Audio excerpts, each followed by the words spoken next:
Hello folks and welcome back to the channel. Today we're going to rank all full-length albums from Metal Church. And Metal Church is an American metal band. The album debuted back in 1984 and they've released 12 studio albums since then. Their vocalist Mike Howe passed away a couple of days ago, and he was one of the most talented vocalists and a personal favorite of mine. So rest in peace to Mike Howe, and this ranking will be a tribute to Mike. So let's rank their albums now. In 12th place we have Generation Nothing, and it was released in 2013. And even if I rank this as the worst Metal Church album, I can't say that it's a complete train wreck, because Metal Church never gave us a Load or a Risk or any stinkers like that. A bad Metal Church album is still an alright album. On Generation Nothing, the band was fronted by Ronnie Monroe, whom left the band after this record. And he's a good singer, so if they decide to continue on after Mike's passing, I'll suggest that they give Ronnie a call. Next. In 11th place we have This Present Wasteland from 2008, and it was Ronnie Monroe that sung on this album, and it sounds like he was channeling Bruce Dickinson or something, because their voices sound very similar at times. And I think that This Present Wasteland is an alright record, but it lacks some killer songs. Their classic albums all had some incredible songs on them. And even if This Present Wasteland is an alright album, I feel like there aren't any songs here that will go down as Metal Church classics. So, next. In 10th place we have Damned If You Do, and this is the band's latest studio album, since From the Vault was more of a compilation album, even if it includes a couple of new tracks. And I get some Wasp vibes from this album. Maybe it's because of Stet Howland's drumming, because he used to be a member of Wasp. The band recorded 2 music videos for this album, Damned If You Do and By the Numbers, and both are kinda cool, and overall I think that this is a pretty solid output from Metal Church. Next. In 9th place we have A Light in the Dark that came out in 2006, 1 year after David Wayne's passing. The song Watch the Children Pray 2006 was a tribute to David Wayne, and it's of course a re-recording of that classic 1986 song. So I think about David Wayne when listening to this album, even if it was Ronnie Monroe that sung on it. And drummer Jeff Plate was also a new member of the band when he replaced original drummer Kirk Arrington. I saw the band for the first and only time so far when this record was about to be released, and they delivered a great show as far as I can remember. A Light in the Dark is a solid album, but the band has made even better albums since, so next. In 8th place we have Masterpeace, and this album came out in '99. And Masterpeace was something of a comeback album for the band after Mike Howe retiring from metal in the mid-90s. Because David Wayne was back in the band again, and Kurt Vanderhoof picked up his axe. And I remember spinning this album over and over again when it came out. I really loved it, but the reviews at the time wasn't that favorable to Masterpeace. But I thought that Sleeps with Thunder was cool. I was also into Fall Down and Into Dust. And they also did an Aerosmith cover here called Toys in the Attic. And David Wayne left the band after this album and started up his own version of Metal Church. And he recruited Craig Wells to the band. And I know that there were some bad blood between the band members at that time. David was eventually forced to call his band Wayne, but he ended up naming the album Metal Church.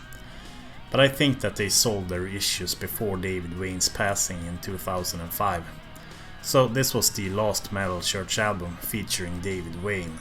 Next.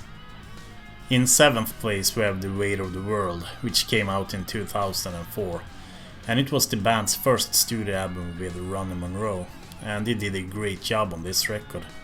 And at times he sounds a bit like David Wayne, so I thought it was a great choice to recruit Ronnie Monroe to the band. And new in the lineup was also guitarist Jay Reynolds from Malice, another great band by the way. And The Weight of the World is a solid album. It has this kind of old school feel to it, which I obviously love. Next. In 6th place we have XI, or 11, from 2016. And this album was so hyped because it was going to be Mike Howe's return to metal after his 20 years long hiatus from the music business. He had small kids at the time and he went back to do work as a carpenter. But after some 20 years or so, he finally returned. And 11 was a strong comeback album. The whole album has such a classic sound to it. There are slight hints here and there that this record wasn't recorded in 1990 or something. But overall, this album has an old school feeling to it. And this is one of my favorites from their more recent years. Killing Your Time and No Tomorrow are great songs. And this song Reset, oh, that one is very chilling to listen to now after Mike Howe's passing. And I'm really glad that they made this album. It's really a testament to the band's longevity. Next. In 5th place we have Hanging in the Balance from 93. And despite being released in the middle of the grunge wave, Metal Church really put out a great metal album.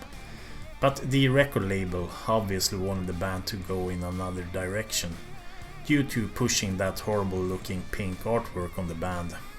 Whomever thought that was a good idea should have been fired. But let's not judge the book by its cover here, because Hanging in the Balance is a great album. Gods of Second Chance is just an amazing song. And No Friend of Mine is awesome as well. Next. In 4th place we have The Human Factor from 91. And this was the band's 4th studio album and the second one with Mike Howe handling the microphone. And there is just a lot of classic Metal Church songs on this disc, like The Human Factor, Date with Poverty and In Harm's Way. The second half of this album is slightly weaker though, but overall this is a great album. And I actually think that it's one of the better metal albums of the 90s. So, next. In 3rd place we have The Dark from 1986, and this was the band's second studio album and their first after signing to the major label Elektra. And The Dark hits you like a ton of bricks. I almost put this one in 2nd place because it's just so good. There's a ton of great riffs on this album, and these guys were just incredibly talented musicians. Watch the Children Pray became a huge hit, maybe even their biggest hit to date, together with Badlands maybe. It really looked like Metal Church was going to be the next big thing in metal. It was never fully realized, even though Metal Church had such an incredible discography. Next. In 2nd place we have Blessing in Disguise, and this album came out in 1989. And it was the band's first album with the new vocalist Mike Howe, whom they recruited from Heretic. And replacing David Wayne must have been more or less an impossible task, but Mike Howe stepped in and delivered a vocal performance that was so strong that it must have convinced even the most loyal David Wayne fans. And Fake Healer is such a powerful opening track. It's just impossible to hear that song and not bang your head, when the drums and guitars just keeps pounding your ears. And just about every track on this album are great. And let's not forget about the song Badlands either. They recorded a music video for that song, and it got a lot of airplay back in the day. And it definitely turned a lot of people into Metal Church fans.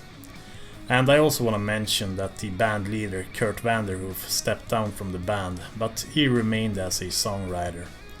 Next. The best Metal Church album is in my opinion their 1984 self-titled debut album. I mean, Beyond the Black, Metal Church, Battalions and Gods of Wrath are all amongst the best songs that I've ever heard. They are really that good. And Merciless Onslaught is in my top 10 instrumentals of all time.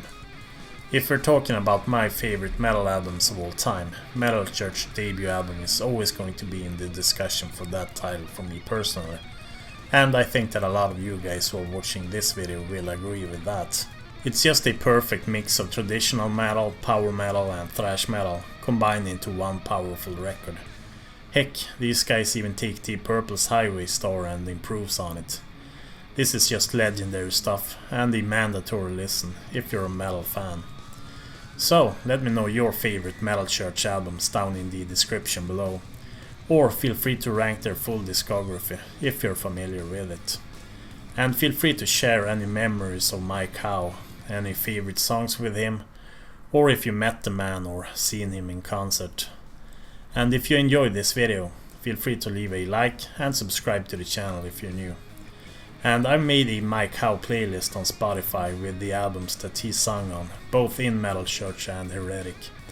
So if you want to listen to his recordings, I left a link to that playlist down below. And you can also support my work by becoming a Patreon or by purchasing a shirt at the Ruthless metal store. And once again, I want to send my condolences to Mike Howe's family and friends, and to the guys in Metal Church and all of their fans. It's just terrible that we've lost another legend. So rest in peace to Mike Howe. And that's it, folks. Thanks for watching, and I'll catch you guys in the next video. Bye bye.